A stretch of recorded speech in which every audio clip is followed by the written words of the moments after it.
glasses or something. And yeah, there's a lot going on. Sounds really cool. A wife with schizophrenia, and it's That great. sounds really cool. Yeah. Yeah, that sounds great. Yeah, it's good. I hadn't even heard about it. Well, he's a great actor, so he's a great actor. He's an amazing actor. We're all set? Yeah, you bet. Congratulations. Thank you. Thank you. Before we get to Barney's version, I wanted to ask you about something that I saw, I guess around 6 years ago. I was in LAX and coming back to Toronto. You were in the lounge next to me, in the gate next to me. Yeah. You had a novel. You were sitting reading, very unassuming, sort of, reading a little paperback novel, and you had a bag with you, and in that bag, the bag was sort of suspiciously shaped like a SAG award. Uh-huh. It looked to me like you had just taken your SAG award, thrown it in this bag, zipped it Probably. up, and Well, how else are you going to get that thing back? you could pack it in your checked luggage. I suppose that's true. Yeah, no, I probably didn't have much room in there. Those things are heavy, too.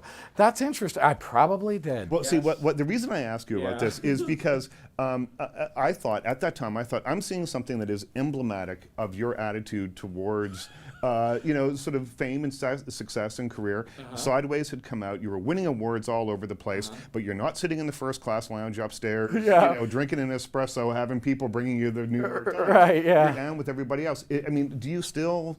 What do you give me your idea of fame and sort of what it means to you, and is it important to you?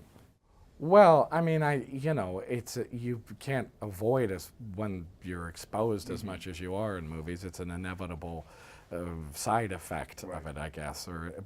So it is would I prefer to be anonymous all the time? Yeah, I would be, because I like it, and I also feel like it's good as an actor. It's a precious thing as an actor. It goes away. You have to kind of just go with it, I suppose. It's a bonus, a lot of those things, and those awards are really nice, but they're a bonus. I don't know, at a certain point, it made me uncomfortable at first, but at a certain point, I kind of tried to cop an attitude of saying, well, these people come up and talk to me, and so it's actually an opportunity. I don't have the anonymity, but I can observe these people now, and it's like, and then people are nice about it, and it's flattering, it's nice. There's nothing you can do about it, really. I mean, to fight against it. But I prefer sitting down by the gate because I'm nervous I'm going to miss the plane, first of all. But second of all, I get uncomfortable in those places, It just feels funny. There's no more, classist place on earth than an airport. Absolutely, and it's gotten worse and worse. It's getting worse and worse. You're elite or you're super elite, maybe or ultra elite. Yeah, emperor level elite. I mean, it makes me a little uncomfortable, so, Well, you live in New York still.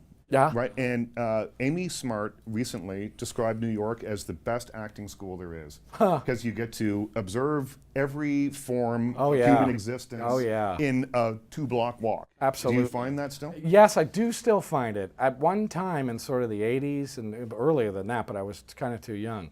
For a long time, New York's changed a lot. The world's changed a lot. I don't know what's happened to a lot of the people that you used to see that you were absolutely jaw-dropping. You would see things that weren't just fascinating to study, you would see things that you could not believe you were seeing.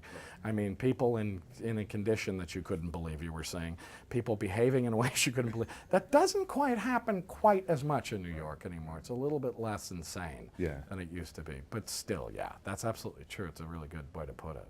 Right. Let's look at Barney's version. An iconic book. In Canada. Were you aware of the sort of importance that, there's probably every second house in Montreal for sure has a copy of this book on a shelf, and probably across the country. Were you aware of the sort of enormity of an adaptation of this? No. I was aware of the book. I was aware of him, Mordecai Richler, and I understood that he was this figure of eminence, and I don't know that I got that it was so deeply central in some way to a certain aspect of the culture. No, I didn't. And so... that may be a good thing. I think it was. And I think that even when I did, there's a pressure of it because you're an outsider to it, but also that took some of the pressure off too. I could observe it and be objective about it, but it isn't my culture and it isn't central to mine. So I was able, I hope, to back away from it a little bit and not be too, but I was more worried about it than most things I've ever done because of that. Let's talk a little bit about Barney himself.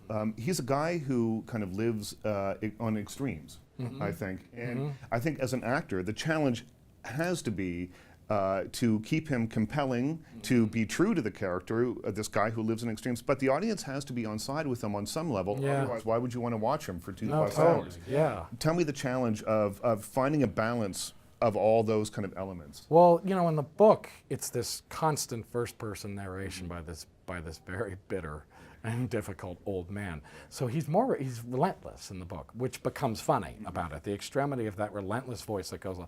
So inevitably, what was nice is you took it out of it and made it this sort of more straight narrative. You did lose some of that. So it was made a little bit easier for me that he wasn't this constant barrage of this guy's incredibly outraged, bitter voice all the time.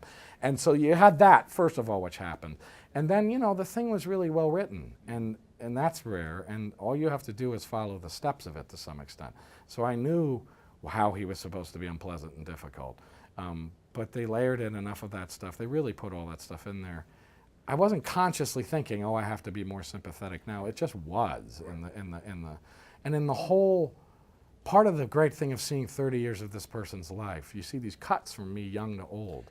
And I think that automatically gives you a sense of sympathy for a human being. Is that you go like, oh my God, this man's, look, he got old. We're all going to get old.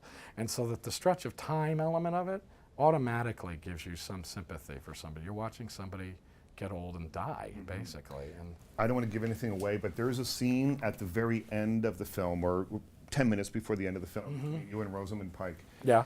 that reduced the audience I saw this movie with to mush. And it is such a touching scene that what I kind of thought, because I was sort of up and down with the character all the way along, Sure, like him sometimes, other as you times should, not so much. yeah. But at the end, I was like, this is the scene that just puts the bow on the package. Yeah. If we had started with that, I would have been with this guy. Oh, the and whole worked way along. backwards or Yeah. something. I would have been with them all the way. Well, that's cool, though, actually, you know, that comes so much at the end of the thing. Yeah. And, but you're right. But that's what I mean. It's like then you're following this guy all the way along, and then you realize, you know, like, he's just a human being, and he's going to hit the end the way everybody does. And the particular disease he has is one that's so awful, you know, and it's in the sense of kind of the flashbacks of the movie, and you realize that what you lose with that disease is all of what you see in this movie is memory, you know, so it's really kind of poignant thing. Absolutely. I mean, I have to say, though, in the very first scene, I was pretty much on side with him when he offers nude pictures of his ex-wife to her. Yeah, well, and it says, so you can see what she looked like in her prime. Yeah, well, that's good, and people laugh line, at that, and it is good. So right off the bat, you know this guy. And the first thing you see in this movie is a glass of scotch and a cigar, and you hear this guy say that, and it's like, so you get it, and hopefully, even right there, you get what this guy's going to be, you know.